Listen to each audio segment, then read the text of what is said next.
मंगेश यादव के घर पहुंचे कांग्रेस नेता व पूर्व विधायक नदीम जावेद परिवार से मिलकर मीडिया को दिए बयान। उन्होंने कहा कि पीड़ित परिवार के साथ हर संभव मदद के लिए उनकी पार्टी तैयार है तथा साथ विपक्षी पार्टियों पर तंज कसते हुए देखें। क्या कहा, देखे जौनपुर से खास रिपोर्ट। जौनपुर के मीडिया के साथियों का बेहद शुक्रगुजार हूँ कि उन्होंने इस महत्वपूर्ण विषय को बहुत जिम्मेदारी के साथ न केवल प्रदेश के स्तर पर बल्कि राष्ट्रीय स्तर पर उठाने की कोशिश की, और ये बहुत ही इंसाफ की जो लड़ाई है उस लड़ाई को आपने ताकत देने का काम किया है। दूसरी बात यह है कि ये बहुत ही महत्वपूर्ण प्रश्न है। देश में और राज्य में लोकतंत्र संस्थाओं के माध्यम से चलता है, और जैसा कि श्री राहुल गांधी जी ने कहा है कि उत्तर प्रदेश के अंदर विशेष रूप से संस्थाएं पूरी तरह से फेल है। जिनकी जिम्मेदारी लोगों की सुरक्षा की है वो तमाम की तमाम संस्थाएं इस सरकार के इशारे पर काम कर रही हैं और आम बेकसूर लोगों को गुनहगार बताकर उनकी हत्याएं तक कर रही हैं और उनके ऊपर बुलडोजर चलाने का काम कर रही हैं। यहाँ आने के बाद हमने ये महसूस किया कि जिस तरह का इनका परिवार है जो गरीबी में डूबा हुआ है, इनके पास सिर्फ एक छोटा सा कमरा है। ये बच्चे के जो पिताजी है वो गुजरात में ट्रक आदि चलाते हैं। इनकी एक बहन है और इनकी माताजी है। अकेला बेटा था 18 साल का, वो बेटा जिसका भविष्य हो सकता था, जो अपने माँ बाप के लिए, गांव घर के लिए करामत साबित हो सकता था, उसको खुलेआम पुलिस ने उठाया और उसकी हत्या कर दी।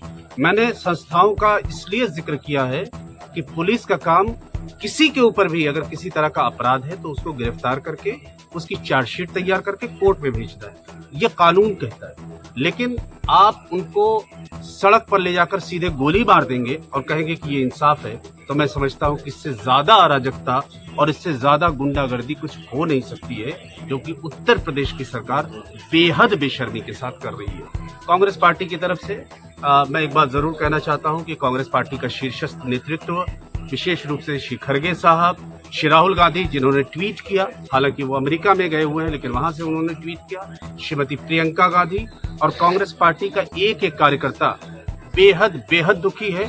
और हम इस बात को लेकर अत्यंत गंभीर हैं कि हम इस लड़ाई को पूरी शिद्दत के साथ, पूरे जोश के साथ, पूरी ईमानदारी के साथ, पूरे कमिटमेंट के साथ जमीन पर लड़ने का काम करेंगे और इस परिवार को और इस तरह के जो और भी लोग पीड़ित हैं उनके परिवारों को इंसाफ दिलाने का काम करेंगे। आप ऐसे पहले नेता हैं, कांग्रेस की बात करें या सपा के भी कुछ लोग आए थे, जौनपुर से जुड़े हैं, बहुत आक्रामक आंदोलन के लिए आप मशहूर हैं, इस पर क्या करेंगे?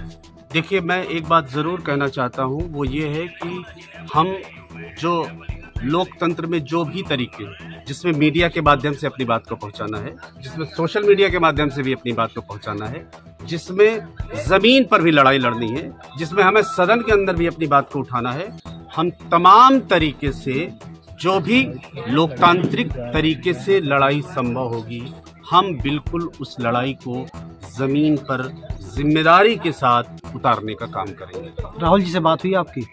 राहुल जी चूंकि अमेरिका में है, मेरी उनसे बात नहीं हो पाई, लेकिन मैं श्रीमती प्रियंका गांधी जी के संपर्क में हूँ। श्री अजय राय जी भी यहाँ पर आए थे और तमाम की तमाम बातें कांग्रेस पार्टी के शीर्षस्थ नेतृत्व की जानकारी में है, और हम उम्मीद करते हैं कि हम तो लड़ाई को लड़ने का काम करेंगे। आने वाला जो सदन चलेगा उसमें भी इस सवाल को उठाने का काम किया जाएगा और कांग्रेस पार्टी का नेतृत्व जहां भी संभव होगा बात करने की, वहां पे बात करेगा। लगता है योगी सरकार मान जाएगी? योगी सरकार बेहद बेशर्म सरकार है।